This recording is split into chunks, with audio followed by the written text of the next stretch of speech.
നിരന്തരം സ്പന്ദിച്ചുകൊണ്ടിരിക്കുന്ന രൂപമില്ലാത്ത ഒരു ഊർജ ബോധമണ്ഡലമാണ് യൂണിവേഴ്സ്. പ്രശസ്തനായ ശാസ്ത്രജ്ഞൻ നിക്കോളാസ് ടെസ്ല പറയുന്നത് പോലെ വൈബ്രേഷൻ, ഫ്രീക്വൻസി എന്നീ തത്വങ്ങളിലൂടെ മാത്രമേ നമുക്ക് യൂണിവേഴ്സുമായി സംവദിക്കാൻ സാധിക്കുകയുള്ളൂ.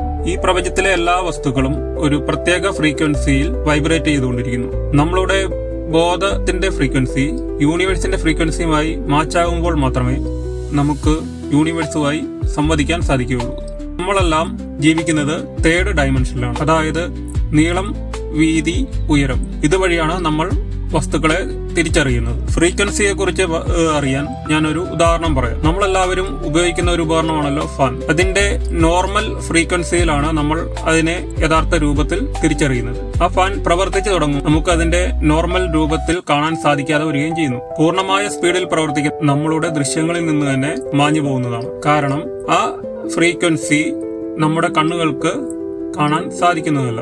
അതുപോലെ തന്നെ നമ്മുടെ ദൃഷ്ടിയിൽ വരാത്ത അനവധി കാര്യങ്ങൾ ഈ പ്രപഞ്ചത്തിൽ നമുക്ക് ചുറ്റും ഉണ്ട്.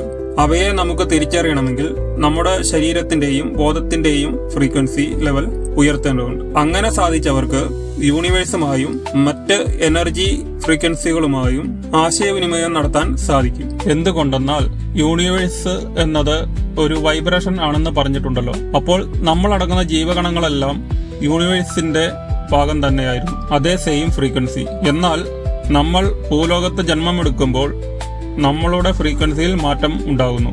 യൂണിവേഴ്സൽ ലോ അനുസരിച്ച് ജീവിക്കുന്നവർക്ക് ഈ ഫ്രീക്വൻസിയിൽ മെയിൻറ്റെയിൻ ചെയ്തു പോകാൻ സാധിക്കുന്നതാണ്. അപ്പോൾ യൂണിവേഴ്സിൽ നിന്നുമുള്ള അറിവുകൾ നമുക്ക് നേരിട്ട് ലഭിച്ചുകൊണ്ടിരിക്കും. മനുഷ്യനൊഴികെയുള്ള മറ്റു ജീവജാലങ്ങൾ 90% എങ്കിലും യൂണിവേഴ്സൽ ലോ അനുസരിച്ചാണ് ജീവിക്കുന്നത്. അതിനാൽ അവർക്ക് പ്രകൃതിയിലെ മാറ്റങ്ങൾ തിരിച്ചറിയാൻ സാധിക്കുന്നു. മനുഷ്യൻ കാണാത്ത പല കാഴ്ചകളും കേൾക്കാത്ത പല ശബ്ദങ്ങളും അവർ കേൾക്കുന്നു.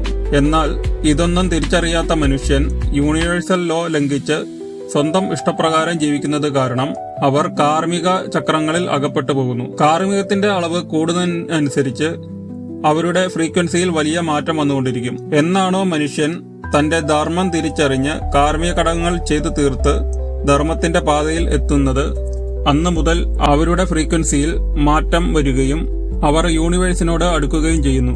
അപ്പോൾ അവർക്ക് യൂണിവേഴ്സിൽ നിന്നുമുള്ള അറിവുകൾ ലഭിച്ചുകൊണ്ടിരിക്കും. എന്ന് ഒരു ജീവാത്മാവിന്റെ ഫ്രീക്വൻസി യൂണിവേഴ്സിന്റെ ഫ്രീക്വൻസിയുമായി സമമാവുന്നുവോ അന്ന് അത് യൂണിവേഴ്സിൽ ലയിച്ചു ചേരുന്നതാണ്. പുനർജന്മങ്ങളിൽ നിന്നുമുള്ള മുക്തി നേടുകയും ചെയ്യുന്നതാണ്.